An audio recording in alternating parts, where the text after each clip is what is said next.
이번에는 자연생태계 중에서 떡갈나무와 고추나무에 관해 김용현 원장의 강의를 듣겠습니다. 원장님 여기 와서 보니까 네. 여기 참나무가 어떻게 여기까지 내려와서 아까 개울가에 나와 있는 게 잘못 온 것 같아요. 그리고 밑에 나무들이 보면 네. 간격이 다른 데는 조밀한데 여기는 그런 것 같지 않은데 왜 이렇게 생태계가 어떻게 조성됐는지. 네. 네. 그리고 참나무 밑에는 풀들이 그렇게 많지 않은데 네. 여기는 엄청 풀이 많네요. 네. 그래서 이런 생태계를 응. 저같이 모르는 사람들이 네. 잘 이해할 수 있고 네. 쉬운 네. 말씀으로 설명 좀 해주세요. 그 뒤에 배경을 보면 상당히 먼 거리로 우리가 키 큰 나무라고 하는 그 교목들이 자라고 있어요. 그 중에서 보면 이 큰 참나무는 참나무 종류에서 떡갈이라고 해서 사람들이 옛날에 떡을 찔 때 사용했던 참나무이고요. 그 옆에 이제 야광나무하고 귀륙나무 이런 것들이 큰 교목으로 서 있고요.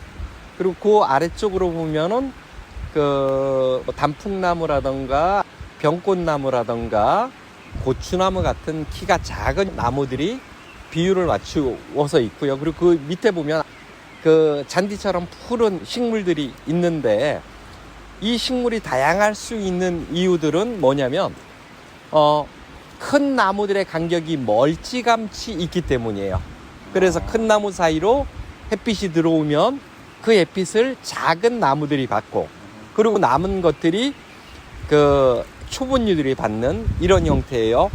반대로 얘기해서 큰 나무가 너무 촘촘히 있다면 밑에는 꽃나무가 몇 개밖에 없을 거고 초분류는 존재하지 않을 거예요. 그래서 이거는 큰 나무들의 비율이 맞고요. 또 한 가지는 뭐냐면 그 저희가 서 있는 곳에 왼쪽으로 보면 물이 흘러요. 물이 흐르면 어떤 결과가 나오냐면요. 햇빛이 거울처럼 반사돼서 들어와요. 아, 그런 것도. 예, 예. 그래서 식광을 잘 받으면 식물들이 훨씬 더 많이 자랄 수 있는 그런 여건이 되죠. 예, 그래서 지금 옆에 있는 물하고 여기 있는 떡갈나무 이야기가 연결이 됩니다. 그 참나무류들은 입이 작은 아이들은 건조한 곳에 자라요. 그래서 졸참이나 이런 건 능선에 아주 건조한 곳에 자라고요. 그 다음에 이런 떡갈 같은 아이들은 물 옆에 지금처럼 옆에 물이 흐르고 아니면 땅에서 샘이 나거나 이런 곳에서 자라는 그 나무이고요. 아, 이게 떡갈나무 잎이 엄청 크네. 예, 얘는 크네. 사람 얼굴을 가릴 만한데 옛날부터 저걸로 떡을 찌면 어떻게 되냐면 저기 있는 항균 성분이나 떡으로 전달되면서 떡이 잘 상하지를 않아요. 그래서 장기간 떡을 보관하고 떡을 저기 떡갈나무에다 이렇게 싸서 이동을 하죠. 이제 안에 거를 촘촘히 좀 들어가 볼게요. 얘는 키가 너무 커서 잘 못 알아볼 겁니다. 그런데 얘는 고추나무라고 하는 소관목이에요. 그러니까 전형적으로 우리가 바깥에서 볼 수 있는 고추나무는 저 옆에 있는 키가 한 1m 52m 밖에 안 되는 아이가 저게 고추나무. 전형적인 고추나무예요.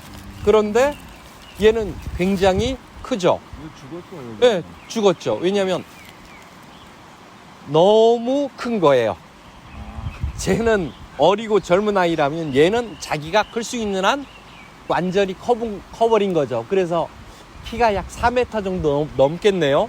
그러니까 소관목으로 클 수 있는 건 가장 한번 커본 아이이고, 근데 얘들이 지금 꽃이 진 지 얼마 안 돼요. 그런데 꽃의 향기가 너무 좋습니다.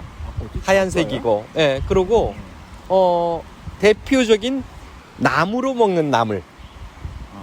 이 싹을 데쳐 먹으면 아주 뛰어난 나물이 됩니다. 그리고 고추 맛이 나요? 예, 그 생태계를 다니면서 제일 이제 조심하는 게 뭐냐면 사실은 저희가 밟는 거예요.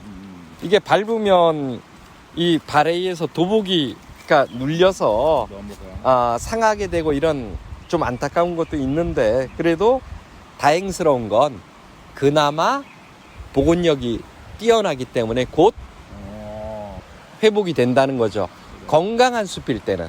그러니까 지금처럼 옆에 수분이 풍부하고 이 햇빛이 잘 들고 그다음에 나무 배치가 맞고 이런 곳에서는 아주 좋은 생태계가 이루어집니다. 이상으로 숲속의 생태계에 관한 강의를 모두 마치겠습니다. 참고로 자연 생태계에 관한 강의는 계속 이어집니다.